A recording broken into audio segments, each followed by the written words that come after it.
Good Tuesday morning, Patriots. I'm your host, John O'Connor, software programmer by day, conservative truth seeker by night, and this is O'Connor's Right Stand. How's everyone doing? Well, as I alerted you all to last week, O'Connor's Quick Strike has dropped as of yesterday. So, as a refresher, Quick Strike will be a quick hit on 3 news stories that I see as important and my unfiltered take on Mondays, Wednesdays, and Fridays. The Right Stand will continue to drop on Tuesdays and Thursdays as a deep dive on a single thought, issue, or news event. After this, go check out O'Connor's Quick Strike by heading over to o'connorsquickstrike.com or find it on any of the major podcast streaming services. Also, my X handle has changed to O'Connor Podcasts, or at O'Connor Podcasts. I felt it needed to happen as I didn't want to handle 2 separate accounts, one for the Right Stand and one for Quick Strike. So with that in thought, I made the change to just have one single account. Make sure to let me know your thoughts on Quick Strike. I'll probably be tuning the format here for a bit, but I'd still love to have your thoughts. All right, let's get into it. The Right Stand starts now.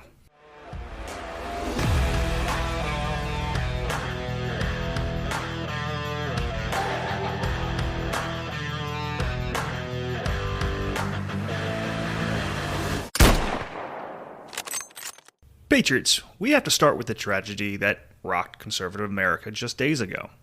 The assassination of Charlie Kirk on September 10th, 2025. The 31-year-old founder of Turning Point USA was shot and killed at Utah Valley University while doing what he did best, engaging students in debate and defending conservative values. Charlie was conducting his Prove Me Wrong table debate as part of his American Comeback Tour when 22-year-old Tyler Robinson opened fire with a bolt-action rifle, striking Charlie in the neck with a single shot. The husband and father of 2 was pronounced dead at the hospital, leaving behind his wife Erica and their children. This wasn't random violence. This was a targeted political assassination, and the details that have emerged reveal a disturbing pattern we've seen before. Tyler Robinson was described by friends as pretty left on everything and the only member of his family that was really leftist. According to FBI Director Kash Patel, this was a motivated attack where the suspect had been taken over by leftist ideology. But here's the part that really exposes the pattern. Robinson was living with a transgender partner who, according to family members, hates conservatives and Christians. Utah Governor Spencer Cox confirmed that Robinson's roommate was a male transitioning to female and was Robinson's romantic partner.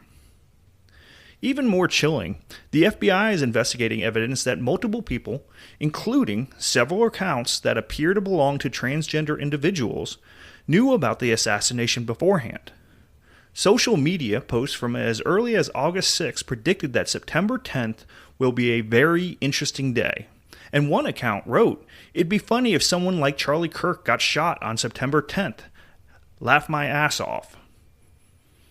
After the murder, Robinson allegedly texted his transgender partner confessing to the crime, writing, "I had enough of his hatred. Some hate can't be negotiated out." He signed bullet casings with messages like, "Hey fascist, catch."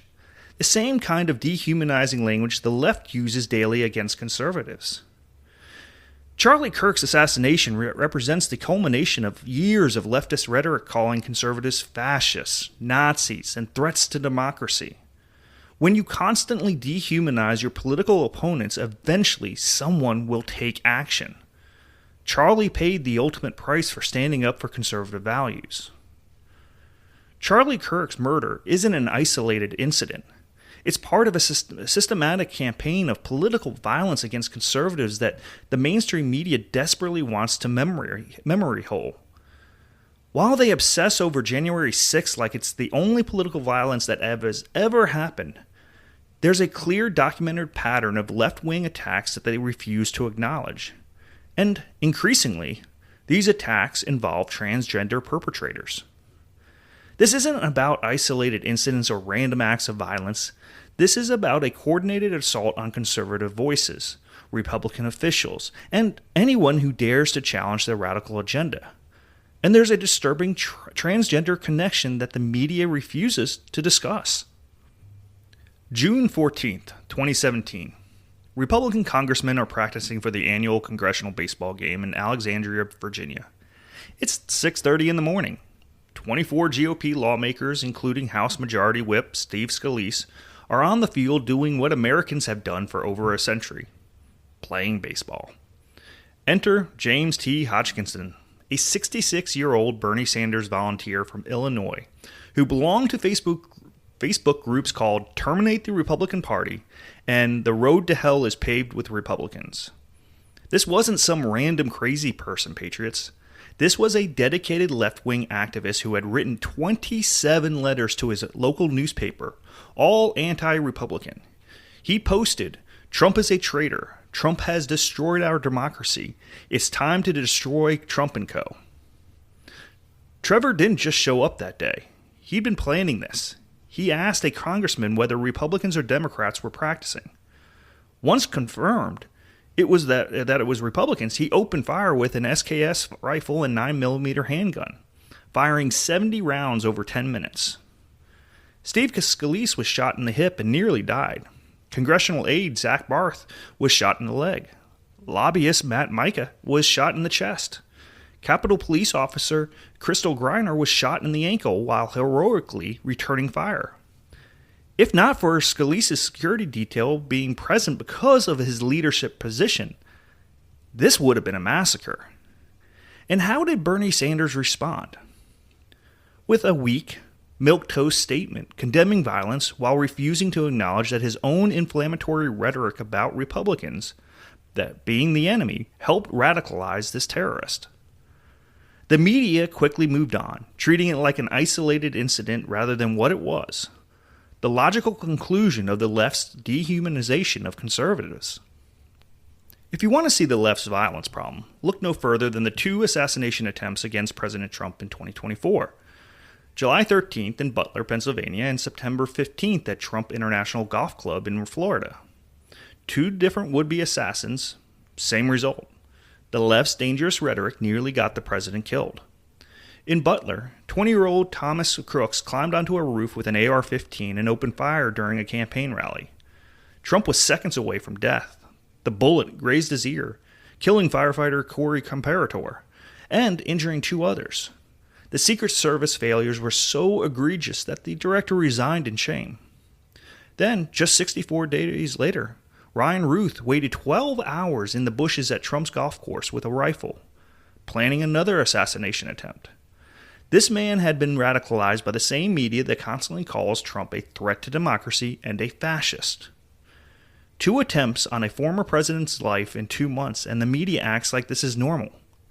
They spend more time analyzing Trump's dangerous rhetoric than they do examining how their own dehumanization campaign nearly got him killed.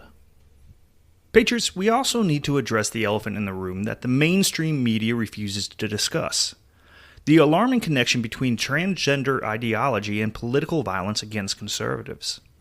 Charlie Kirk's assassin, Tyler Robinson, was in a romantic relationship with a transgender partner, but this isn't an isolated case. Look at the pattern. Nicholas Rosk, who plotted to assassinate Supreme Court Justice Brett Kavanaugh, now identifies as Sophie and uses female pronouns according to recent court filings. Ross planned to kill 3 conservative justices to change the political balance of the Supreme Court.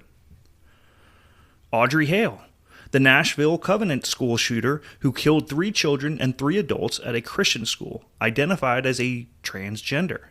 Hale's writings, which were suppressed for over a year, revealed anti-white and anti-Christian motivations, including messages about wanting to kill all you little crackers. The FBI is now investigating whether multiple transgender individuals had advanced knowledge of Charlie Kirk's assassination, with social media accounts belonging to transgender users posting predictions about the attack weeks in advance. This isn't coincidence.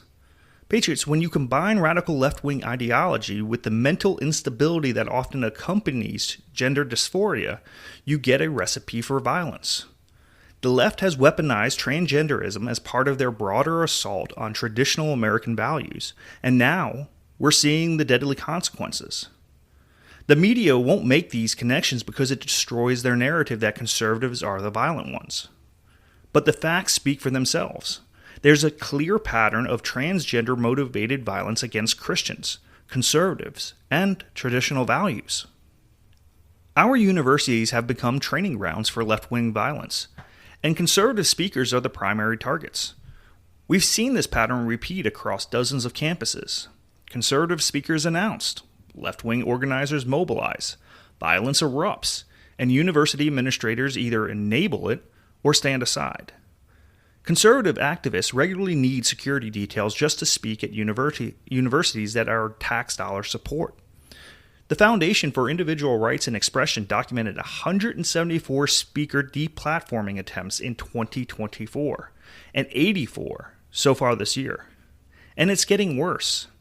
The Foundation for Individual Rights and Expression's 2024 college free speech rankings found that 34% of college students now believe using violence to stop a campus speech is acceptable in some cases, up from just 20% in 2020.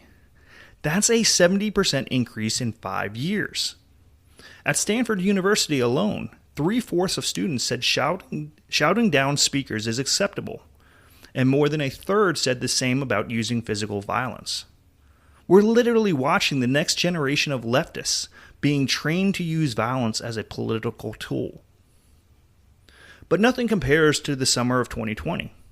When the left unleashed the most destructive period of political violence in American history since the Civil War. They called it mostly peaceful protests while cities burned and people died. The numbers don't lie, patriots. Property damage between 1 and 2 billion, the highest in American history. At least 25 people killed during the riots. Over 300 people facing federal charges for arson, explosives, and violence. Approximately 80 individuals charged with arson-related offenses. Murder rates spiked 30% in 2020 as the Ferguson effect took hold. In Portland alone, riots went on for over 100 consecutive nights. The federal courthouse was under constant siege. Rioters used commercial-grade fireworks as weapons, threw Molotov cocktails at federal agents, and created autonomous zones where law enforcement could not operate. Seattle's Chop Zone was a perfect example of left-wing extremism in action. They literally seceded from the United States, created their own police-free territory, and watched as multiple shootings occurred, including one that killed a teenager. Mayor Jenny Durkin called it a summer of love, while anarchists controlled 6 city blocks. And what was the media response? Fiery, but mostly peaceful protests became a meme because of how absurd their coverage was. They'd stand in front of burning buildings and claim everything was calm. Here's what really exposes their hypocrisy, patriots. The different treatment of left-wing violence versus conservative protests. January 6th gets a primetime congressional hearing, but the 2020 riots get memory hold. Conservative protesters get charged with sedition for walking through the Capitol, while Black Lives Matter rioters get charges dropped, and bail funds supported by Kamala Harris. Steve Scalise nearly dies from a Bernie Bros assassination attempt, and it disappears from the news cycle in a week. But January 6th gets nonstop coverage for years. Supreme Court justices get death threats and assassination attempts, and the media focuses on their controversial decisions rather than the violence against them. When conservatives are attacked, it's treated as an isolated incident. When the left riots, it's a mostly peaceful response to systemic injustice. When Trump survives 2 assassination attempts, the media focuses on whether his rhetoric contributed to the climate of violence. This isn't journalism. It's propaganda designed to normalize violence against conservatives while criminalizing any pushback from our side. We can't discuss left-wing political violence without addressing Antifa, the black-clad anarchists who turned political violence into an art form. Despite media claims that Antifa isn't an organization, they've demonstrated remarkable coordination across multiple cities. During the 2020 riots, we saw identical tactics in Portland, Seattle, Minneapolis, and other cities. Black bloc formations, commercial-grade fireworks used as weapons, coordinated attacks on federal buildings, and systematic doxing of police officers and conservative activists. The FBI has documented over 300 federal charges related to the 2020 violence, with approximately 80 individuals charged with arson and explosive offenses. That's not spontaneous protest. That's organized terrorism. And what did President Biden do? He called Antifa an idea, not an organization, during a presidential debate, giving them political cover to continue their campaign of violence. We also need to talk about the uncomfortable truth about how the media covers school shootings based on the perpetrator's political motivations. The Nashville Covenant school shooting in March 2023 is a perfect example. When Audrey Hale killed 3 children and 3 adults at the Christian school, authorities recovered writings that were initially called a manifesto. But here's what happened next. Those writings were suppressed for over a year through legal battles, with authorities claiming they contained sensitive information. When partial pages were finally leaked in November 2023, they revealed Hale had written about wanting to kill all you little crackers and F you, F with your white privileges. The Metropolitan Nashville Police Department's final report concluded Hale targeted the school because he believed the Christian faith of those within would make them meek and afraid. Yet the media largely ignored these anti-white, anti-Christian motivations. Compare that to how quickly they analyze and publicize the political connections of shooters when they can tie them to conservative ideologies. This selective coverage creates a false impression about where political violence actually comes from. So, what do we do about this, Patriots? First, we honor Charlie Kirk's legacy by refusing to be silenced. His wife Erica has been named the new CEO of Turning Point USA, and she vowed to 10x the organization. Since Charlie's assassination, Turning Point has received over 62,000 new requests for high school and college chapters. The left thought they could kill the movement by killing the man. Instead, they poured gasoline on the fire. Second, we document everything. Every attack, every threat, every instance of left-wing violence needs to be recorded and shared. The media won't do it, so we must. We need to expose the transgender connection that the mainstream media refuses to acknowledge. Third, we demand equal justice under law. If January 6 participants get years in prison, then Black Lives Matter rioters who caused billions in damages should face similar consequences. If conservative protesters get charged with sedition, then left-wing terrorists who assassinate conservative leaders should face the death penalty, which Utah prosecutors are seeking for Tyler Robinson. Fourth, we expose the media's complicity. Every time they downplay left-wing violence while amplifying conservative threats, we call them out. Every time they refuse to discuss the transgender violence connection, we document it. ABC News actually called Tyler Robinson's confession text to his transgender partner touching. Imagine if a conservative assassin had similar messages. Fifth, we support the families of victims like Charlie Kirk. Erica Kirk now wears Charlie's bloodstained St. Michael pendant as she carries on his mission. We stand with her and the thousands of other conservatives who have been targeted for their beliefs. And finally, we prepare ourselves and our communities. The left has shown they're willing to assassinate conservative leaders to achieve their political goals. We have a right to self-defense, and we need to be ready to exercise it. Patriots, what we're witnessing isn't random violence. It's a systematic campaign by the radical left to intimidate, silence, and eliminate conservative voices from American political life.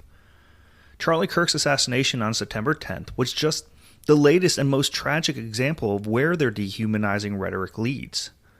The pattern is clear and documented, from Tyler Robinson's transgender partner who hates conservatives and Christians, to Nicholas Rosk's planned assassination of 3 Supreme Court justices, to Audrey Hale's anti-Christian attack on the Covenant School. There's a transgender violence connection that the mainstream media refuses to discuss because it destroys their narrative. Steve Scalise nearly died because a Bernie Sanders supporter decided Republicans needed to be eliminated. Donald Trump survived 2 assassination attempts because the media convinced unstable people he was Hitler. Brett Kavanaugh needed armed protection at his own home because the left couldn't accept a Supreme Court decision. And now Charlie Kirk is dead because a radicalized leftist with a transgender partner thought he could stop the conservative movement with a bullet. The mainstream media covers it up. Democrat politicians excuse it, and law enforcement often ignores it. But we see the pattern clearly. The left talks about threats to democracy while engaging in actual political terrorism. They call us fascists while assassinating our leaders. They lecture us about dangerous rhetoric while their own extremists commit mass murder. This is the real threat to our democracy, patriots. Not January 6th, not conservative protests, but the left's systematic use of political violence to achieve what they can't win at the ballot box. And increasingly, that violence is coming from individuals influenced by transgender ideology and the broader radical left agenda. Charlie Kirk died doing what he loved, defending conservative values and engaging with young people about the future of America. His blood is on the hands of every media figure, every Democrat politician, and every left-wing activist who've spent years calling him a fascist and a Nazi. They created the climate that led to his assassination. We must document it, expose it, and fight back against it. Legally and peacefully, but firmly. Because if we don't, the violence will only get worse, and the America we love will be lost forever. Charlie Kirk's legacy demands nothing less than our complete commitment to the cause he died defending. That's the hard truth that he don't want you to hear. Keep fighting, patriots. Keep standing for what's right. And never let them gaslight you into thinking their violence is somehow justified while ours is not. Until next time, patriots, this is John O'Connor, signing off.